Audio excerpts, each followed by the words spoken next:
Ada kalanya telinga itu bosan mendengarkan nasihat, muak, jemu, letih. Ada kalanya akal itu tidak lagi bisa diajak untuk berpikir, susah, payah, karena sudah terlalu penuh dengan berbagai macam maklumat, informasi, penderitaan dan kesusahan. Tapi Allah memberikan jalan lain untuk supaya nasihat itu sampai ke dalam hati melalui kisah. Maka kata Allah kepada Nabi Muhammad sallallahu alaihi wasallam, faqsusil qasasa, ceritakanlah kisah-kisah itu, la'allahum yatafakkarun, biarkan mereka berfikir, biarkan mereka merenung sejenak. Selama jantung masih berdetak, selama darah masih mengalir, mereka masih hidup, hati mereka masih bisa diajak untuk berkompromi. Mungkin kalau dinasihati tidak lagi masuk, tersumbat sudah telinga. Mungkin kalau diajak berdiskusi sudah tidak mempan, saking penat dan lelahnya penderitaan. Tapi kisah-kisah masih menyentuh ke dalam hati sanubari manusia, karena nafas masih berhembus, hayat masih berada di kandung badan. Bagi yang lama tidak juga dikaruniai anak, bacalah kisah Ibrahim alaihissalam yang tidak pernah muak dan bosan berdoa, Rabbi habli minas salihin, berilah aku anak yang saleh. Bukan setahun, bukan 2 tahun, 86 tahun lamanya menikah dengan Sarah, tidak juga dikaruniai anak. Menikah dengan Hajar, anak tidak juga datang. Mereka mengatakan istrinya mandul, mereka katakan tangan mungkin punya anak, karena tulang sudah rapuh, kepala sudah diselimuti uban, mustahil punya anak. Tapi Allah ingin menunjukkan kuasanya. Pagi, petang, siang dan malam dia berdoa, Rabbi habli minas salihin. Akhirnya Allah berikan anak. Bukan cuma istrinya yang muda itu yang melahirkan anak, istri yang dikatakan semua orang mengatakan takkan mungkin punya anak, mustahil punya anak. 13 tahun setelah kelahiran Ismail, Sarah mengandung, lahirlah Ishak. Ketika itu umur Nabi Ibrahim 99 tahun.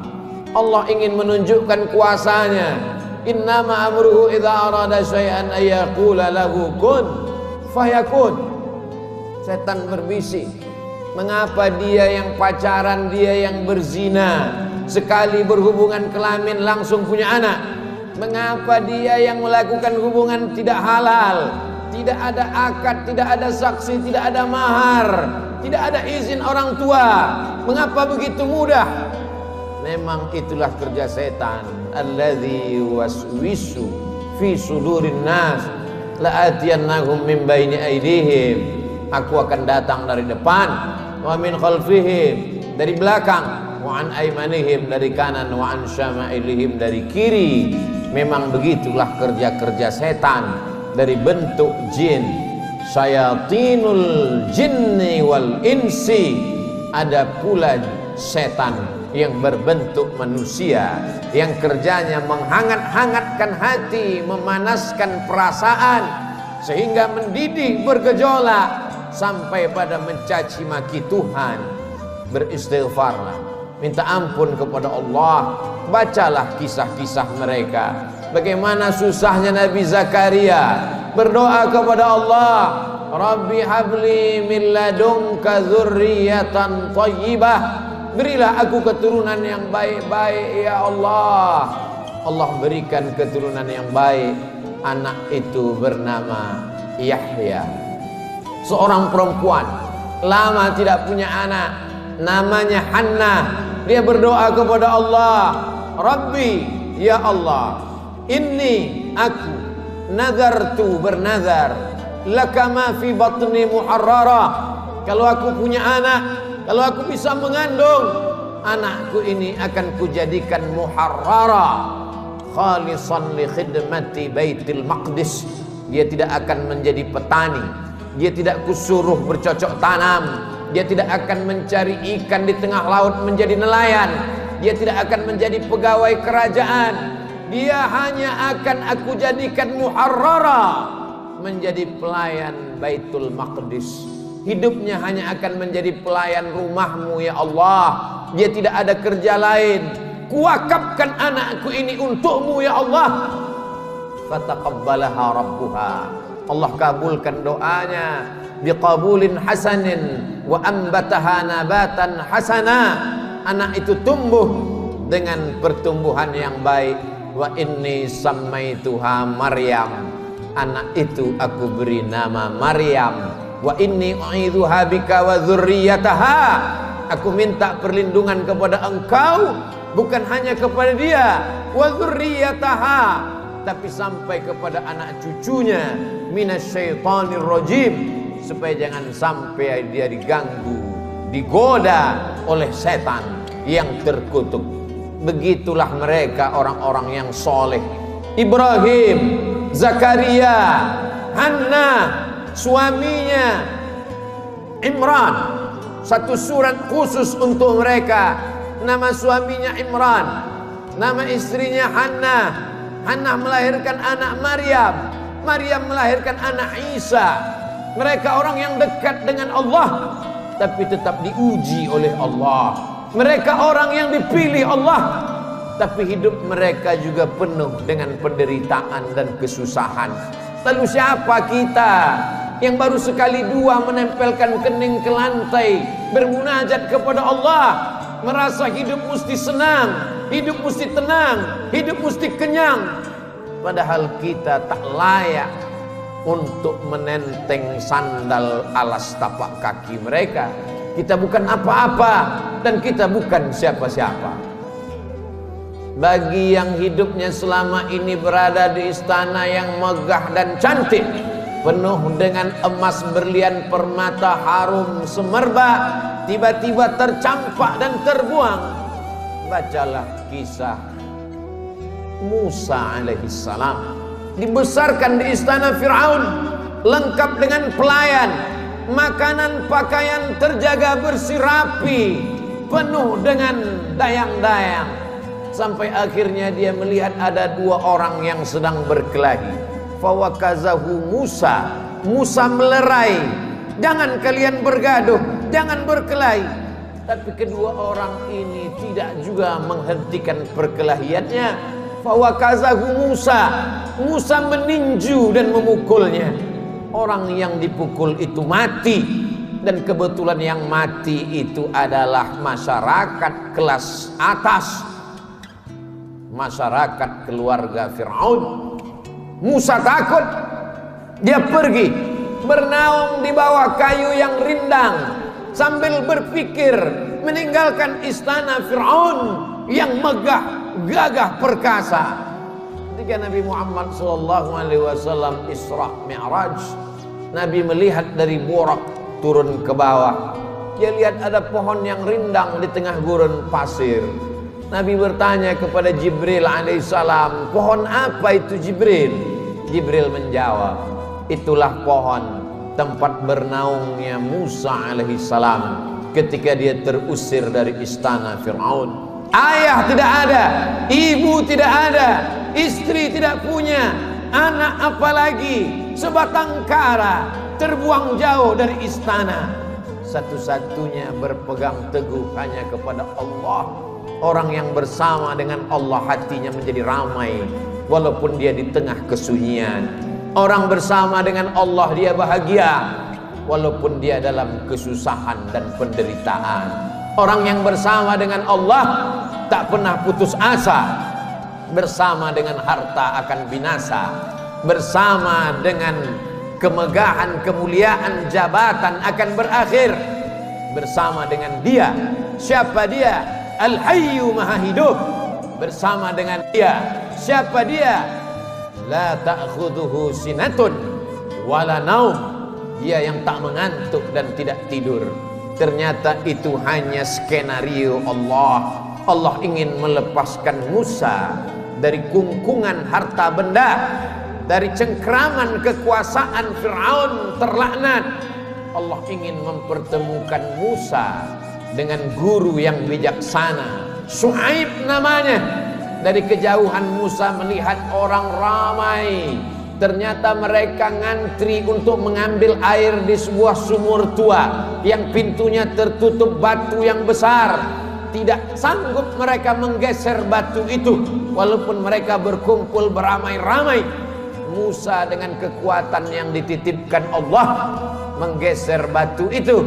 Dengan mudahnya tutup sumur terbuka. Nabi Musa melihat ada perempuan yang jauh di barisan belakang. Dia panggil perempuan itu untuk mengambil air. Ternyata perempuan itu membalas budi Musa. Dia mengajak Musa untuk berjumpa dengan ayahnya, karena ayahnya lama mencari pengembala kambing. Apa kata si anak? Inna khaira man ista'jartal qawiyul amin. Kalau kau ingin mencari pengembala kambing ayah, selama ini kau susah mencari anak muda, pilihlah anak muda ini. Dia orangnya jujur dan amanah. Dari mana kau tahu dia jujur? Ketika dalam perjalanan tadi aku di depan, dia di belakang. Angin bertiup kencang, pakaian lekuk tubuh terlihat. Dia suruh aku ke belakang, dia ke depan, karena dia tidak ingin melihat yang dilarang Allah. Dari mana kau tahu dia kuat? 30 orang laki-laki ingin menggeser batu besar dari pintu sumur yang menutup. Tak sanggup mereka sampai dia datang. Akhirnya Musa dinikahkan dengan anak Syuaib dengan mahar samania hijaj, 8 musim, 8 tahun lamanya mengembalakan kambing. Musa ulul azmi, banyak manusia tapi tak banyak yang dipilih menjadi nabi. Banyak nabi tapi tak banyak yang dipilih menjadi rasul. Banyak rasul tapi tak banyak yang dipilih menjadi ulul azmi. Musa salah satu ulul azmi. Musa yang diajak Allah untuk berbicara. Wa kallamallahu Musa taklima. Tapi sungguh pun begitu, pernah juga dia merasa terasing, kesunyian, kesepian, tercampak, terjatuh dari istana yang megah. Lalu siapa kita? Kita sedang diajak Allah untuk membanding-bandingkan diri dengan orang-orang yang soleh, yang hebat itu.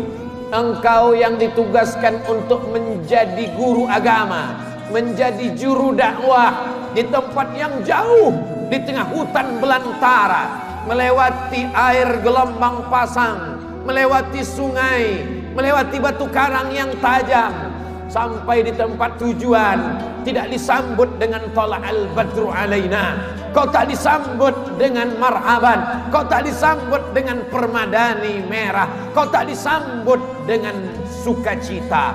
Dicaci maki, diejek.